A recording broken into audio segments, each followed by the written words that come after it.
Hi, Fleet Maull here for Windhorse Seminars. And, I think we would all like to have just a little more control over our own emotional energy, our physiological energy. We all know we can get triggered by lots of different things and we can start moving into that stress response. And then sometimes we react in ways to life and to situations that we're not so happy with or don't lead to the best results.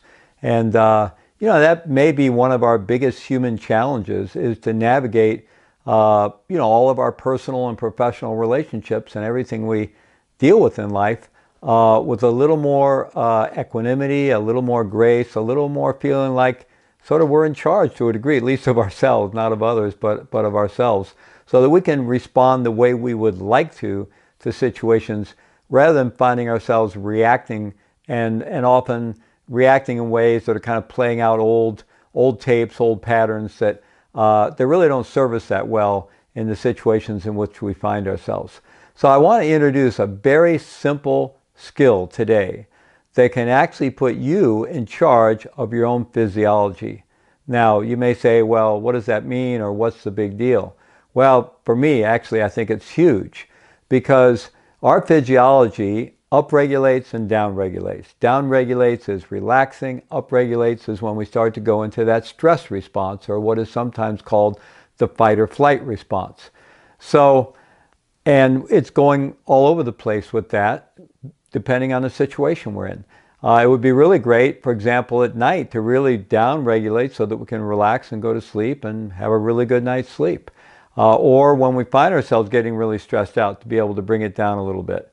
Sometimes if we feel our energy is too low, it might be good to be able to rouse our energy a little bit. But to be able to navigate our own autonomic nervous system, which has these two branches, the sympathetic branch, which upregulates, and the parasympathetic branch, or the relaxation response, which downregulates. So when we're not proactively managing that ourselves, guess who is? You guessed it, the world around us. And really, until we take charge of this, we're living at the interface between our conditioning, the basic programming of our brain and neurobiology, most of which we received before we had anything to say about it. Really, a lot of it by the time we were 3 years old, most of it by the time we were 7 years old. And then for the rest of our life, we live in that interface between our programming and the world around us, kind of getting pushed around and bounced around in there. And sometimes that works out okay, but sometimes it's not a pretty sight, as we know. So for me, being able to self-regulate, to self-manage, is really huge. So we're going to, without further discussion, we're just going to jump into this particular skill that allows us to down-regulate when we find ourselves getting too stressed out or too upregulated, okay? And we call this straw breathing. The reason we call it straw breathing is because the breath pattern is that we breathe in through the nose with the mouth closed, with the lips closed, and then we breathe out through pursed lips, as if we were blowing through a straw, or whistling, like that. So breathe in through the nose, out through pursed lips, in through the nose, out through pursed lips, right? So that's the pattern. So just go ahead and begin to do that with me right now, right? Just breathing in through the nose and then out through pursed lips. In through the nose, out through pursed lips. Right? So that's the pattern. Just continue in that way if you would. Just give it a try. See what happens for you. So we're breathing with that pattern in through the nose, out through pursed lips. And then the second part of the skill set is that we're going to use counting to regulate the breath so that the out breath is a bit longer than the in breath, maybe about 30% longer.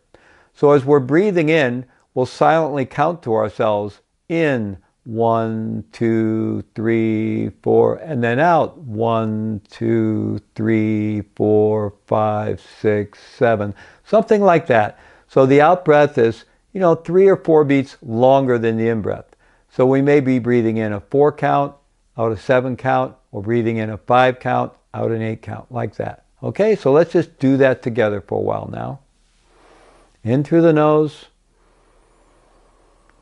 and then out through pursed lips.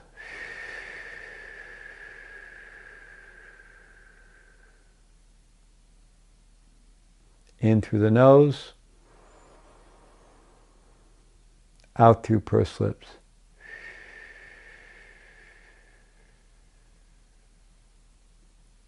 Breathing in through the nose, a 4 or 5 count. And then out through pursed lips, a 7 or 8 count.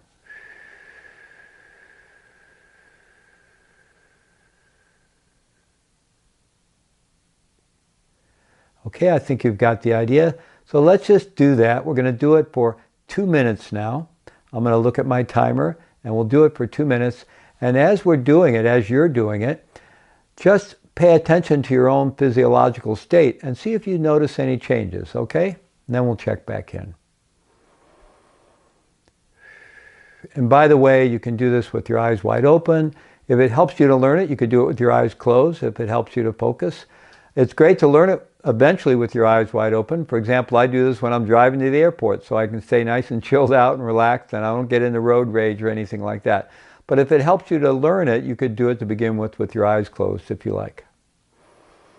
So in through the nose, out through pursed lips.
So just keep breathing in that way, in through the nose, perhaps in a 4 or 5 count, out through pursed lips, a 7 or 8 count.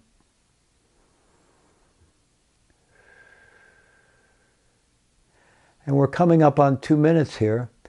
So just notice if you recognize any changes to your own physiological state. I would imagine that you have felt yourself slowing down and calming down. Okay, so let's just talk a little bit about what was going on there. So when we breathe, we're navigating the autonomic nervous system. We're regulating the autonomic nervous system with each cycle of the breath, quite naturally. So with the in-breath, it triggers the sympathetic branch response, or the upregulating response. So we breathe in, what happens to our heartbeat? It speeds up. As we breathe out, that kicks in the parasympathetic branch, or the relaxation response. So as we breathe out, our heartbeat, you're right, slows down. So when we have good stress response, we have what's called heart rate variability. Our heart rate is not just a boom, boom, boom, continuous beat. It actually boom, boom, boom. There's a natural variability going along with the breath. However, if we get into a stress pattern and we get too much in-breath, not enough out-breath, it flattens out and you lack heart rate variability. That's a sign of a poor stress response. Soon I think we'll have, like I'm wearing one of these Fitbits here, I think we'll soon have a Fitbit that will register heart rate variability, which will be a great way to self-monitor our own stress response. At any rate, in the meantime, you can use straw breathing to regulate your own physiology in this way, because by extending the out-breath longer, and also by breathing in through the nose and breathing out through pursed lips, you are directly engaging the parasympathetic branch of the autonomic nervous system. In other words, you're engaging the relaxation response. Okay? So things are slowing down and you're relaxing. So anytime you find yourself getting a little too agitated, right? Or a little upset, or you're driving your car and there's a lot of traffic, you feel yourself getting anxious and nervous, or you're, about to make a presentation at a meeting. I do this when I deliver training. Sometimes I'm, anywhere from 8 to 12 hours a day in a training space leading trainings. And I do this kind of self-regulation with my breath all the time. It keeps me in an optimal state for doing what I need to do. It also kind of nurtures the body and the energy, so at the end of the day, I'm actually not tired. I'm actually feeling really energized and refreshed and nurtured by the activity I've been involved in. So this is a very simple tool. Now I want to show you something else really quickly. So in terms of our autonomic nervous system, which regulates all the systems in our body, right? It's connected to the spinal column and the brain, and it operates all the complex systems of the body, which operate without our having to consciously direct them, right? We don't direct our heartbeat or our breath rate normally. We certainly don't direct our various glands to release certain hormones, or we don't direct the operations of our endocrine system or our lymphatic system and so forth. So all this operates, incredibly complex system in the human body operates through this autonomic nervous system, right? So it has these two branches, sympathetic branch, upregulate, parasympathetic branch, downregulate. So they're like the accelerator and the brake of our own physiology. So what I gave you with the straw breathing is basically the brake, allows you to put on the brake a little bit. So I'm going to show you something else, which is probably not as needed, although I do use it. And it's where we do rapid abdominal breathing, taking short sips through the nose. We do it like this. I know it looks a little weird and feels a little weird, but you're taking short sips. You might put your hand on your abdominal area just so you can really feel that you're doing the breath with your abdominal muscles. Some of you may be familiar with this as called fire breathing from Kundalini Yoga. So let's just do that. We're just going to do it for like 15 seconds. So I'd like you to just do it, and do it kind of as fast as you can. But if you start feeling dizzy at all, just stop, okay? But let's do it as fast as we can for like 15 seconds.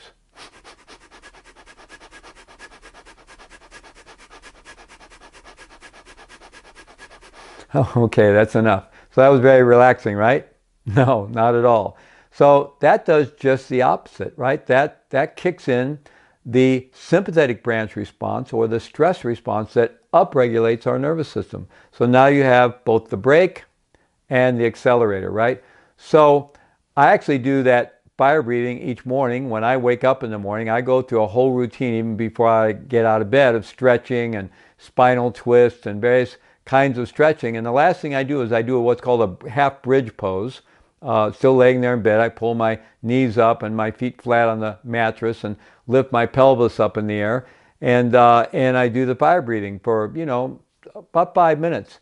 And not only is that really good for my core and my back and my my legs and so forth, but then when I'm done with that, I swing my legs over the side of the bed, and I'm ready to get up, and I'm completely energized. I'm completely awake, thoroughly awake, because that awakens the nervous system. So I don't need to stumble around looking for the coffee maker, right? I'm fully awake. So that's the reason I use that in the morning. But for most of us, mostly what we're going to need is that break to slow us down when we're getting too upregulated, too anxious, too stressed out. But there you have it. You have both one form. There's many, many different breath regulation techniques, but these are two very simple ones. And again, I would like to offer a word of caution here. Doing any kind of breath regulation work, we always want to be very gentle, never be ambitious about it. And anytime we start to feel the slightest bit weird or dizzy, just completely stop, let yourself go back to normal breathing, right? So this isn't anything you want. As long as you do it in the way I'm describing, it's very benevolent, very gentle, not a problem at all. But we never want to get ambitious with this kind of breath regulation work. So you have these two simple tools. You have the brake you can put on to slow down, and if you want, you can put on the accelerator and wake yourself up a little bit. That now puts you in charge of your own physiological state, which actually also puts you more in charge of your own emotional state and your cognitive state. Because regulating, our cognitive state, our mental state, our emotional state, and our physiological state are all interconnected and interdependent, right? So by navigating our own physiological state, we have much higher capacity for emotional balance and emotion regulation, and also for cognitive balance. So we're better focused, and we're really able to optimize our mental emotional and physical state for whatever activity that we need to do or relate with, or any challenge that we might need to face. Okay? So I hope you find that useful. The thing is, practice it. It's really simple. It only takes about 2 minutes to experience an effect from it. And it's called straw breathing, and it'll put you in the driver's seat of your own life, put you in a leadership position with yourself. So give it a try. I think you'll find it's very simple. It works. It makes a huge difference. Thank you.